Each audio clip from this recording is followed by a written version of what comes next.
Hello दोस्तों, नमस्कार। कैसे हैं आप लोग? चलिए, आशा है सभी ठीक होंगे। लॉकडाउन के अवसर पर घर पर ही होंगे। तो चलिए आज हम लोग शुरू करते हैं एक नया टॉपिक। सिंधु सभ्यता।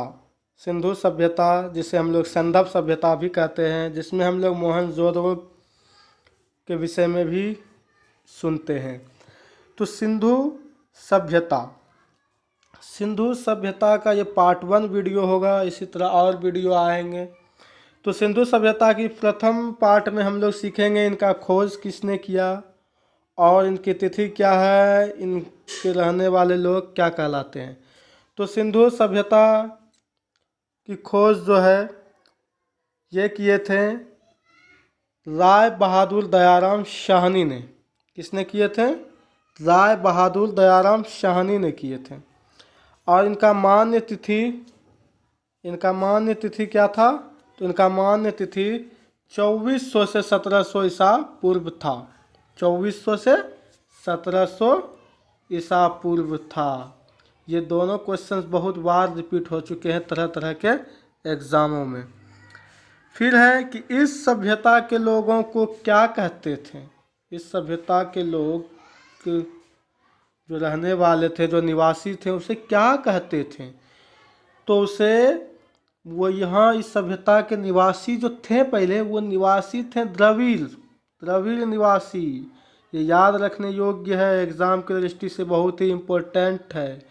द्रविड़ और भूमध्य सागरीय थे। कौन थे?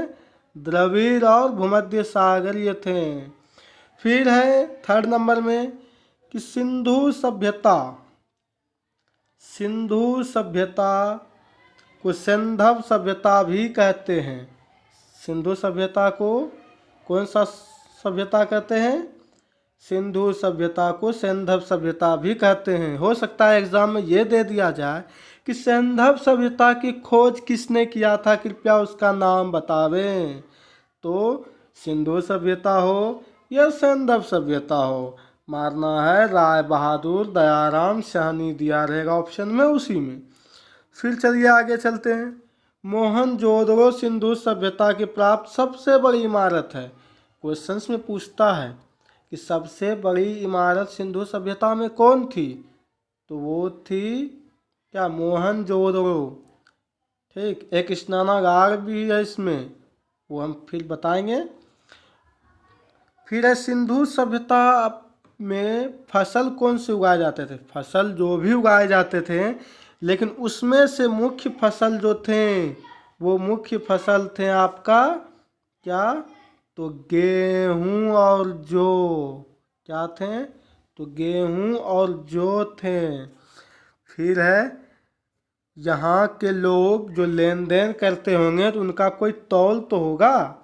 तो वो तौल क्या थे? तो वो तौल थे 16 के अनुपात। यानी कोई भी तौल जो उन लोग का यूनिट था वो 16 के अनुपात में होते थे। ठीक गाइस, 16 के अनुपात में। फिर है यहाँ के लोग जो है ऑप्शन में जैसे किन चीज़ों से परिचित नहीं थे? तो यहाँ के लोग तलवार से परिचित नहीं थे। यानी कि वो लोग जब औजारों का यूज़ करते होंगे तो वो हो सकता है पत्थरों के औजार से करते होंगे, लेकिन तलवार से परिचित नहीं थे। ये इम्पोर्टेंट है, याद रखिएगा। फिर लास्ट और बहुत ही इम्पोर्टेंट है, जो कि तरह तरह के एग्ज़ामों में पूछा गया। चाहे आप एसएससी ले लीजिए, आप बैंकिंग ले लीजिए, आप रेलवे एनटीपीसी ले लीजिए, आरआरबी ले लीजिए, जो भी ले लीजिए, तो उसमें जो है आग में पकी हुई ईंट को पूछा जाता है उस समय क्या कहा जाता था। यानी सिंधुवासी क्या कहते थे उसको? तो सिंधुवासी आग में पकी हुई ईंट को टेराकोटा कहा जाता था। क्या कहते थे? टेराकोटा।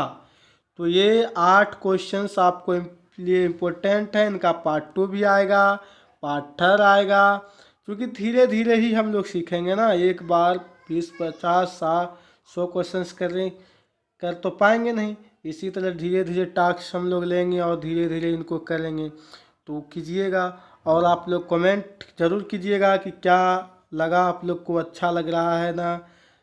शेयर भी कीजिएगा ताकि दूसरों को भी फ़ायदा पहुँचे, और लाइक भी कीजिएगा, सब्सक्राइब भी कीजिएगा, और दूसरों को शेयर कीजिएगा तो उन्हें भी सब्सक्राइब करने कहिएगा, ताकि नोटिफिकेशन वीडियो का आते रहे जब भी वीडियो हम अपलोड करें तो।